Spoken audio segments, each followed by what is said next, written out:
Now that we've seen the condition for a convolutional kernel having rotation equivariance, and we've had a look at some of the basis functions in the radial and angular forms that can be used to build those convolutional kernels, it's now a good idea just to sort of review where we are and actually verify that kernels of that form do indeed have rotational equivariance. So I mentioned before that the standard approach here is just to factorize the kernel into a radial and angular component. And in our case, we're going to be using a learned form for the radial component, and only the angular form has a constrained analytic form. But it's a really cool visualization, and so here I'm showing you some combined radial plus angular basis functions that we can use to actually build the kernel in the Fourier Bessel basis.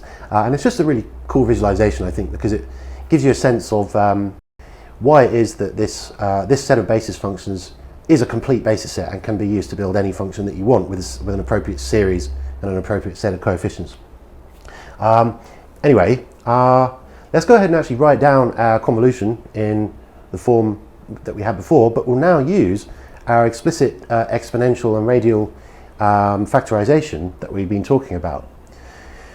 Because the new convolutional kernel is now complex, and we're using the complex representation, we need to use the complex conjugation of the kernel when putting it inside the integrand in our convolution definition.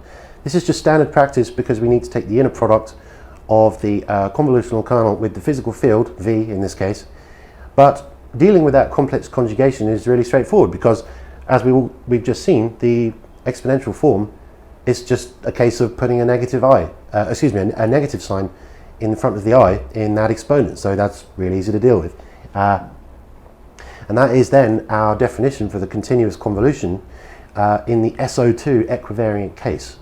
So let's now go and actually verify that it is indeed equivariant under SO2, that is rotations in 2 dimensions.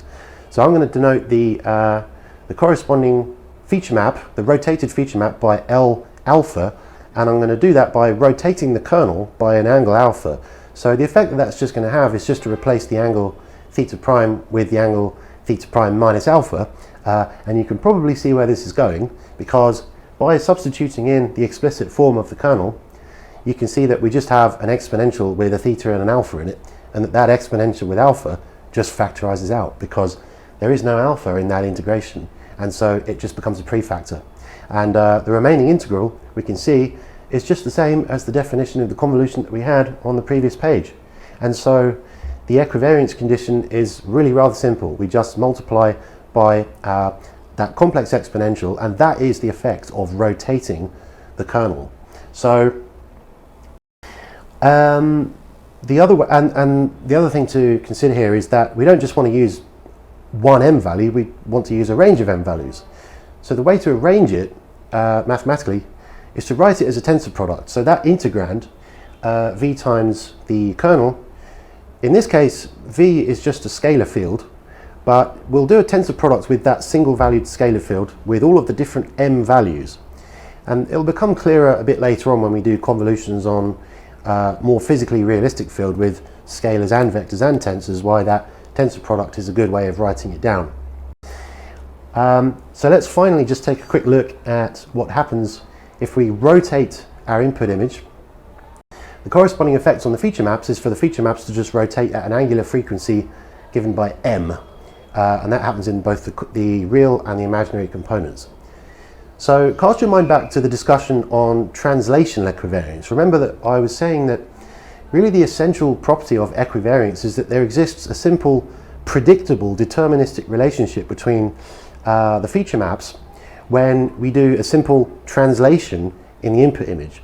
Well, now by doing a simple rotation in the input image, we now have a really simple deterministic relationship that tells us what happens in the feature maps, and it is just rotation with an angular frequency m given by that complex exponential form.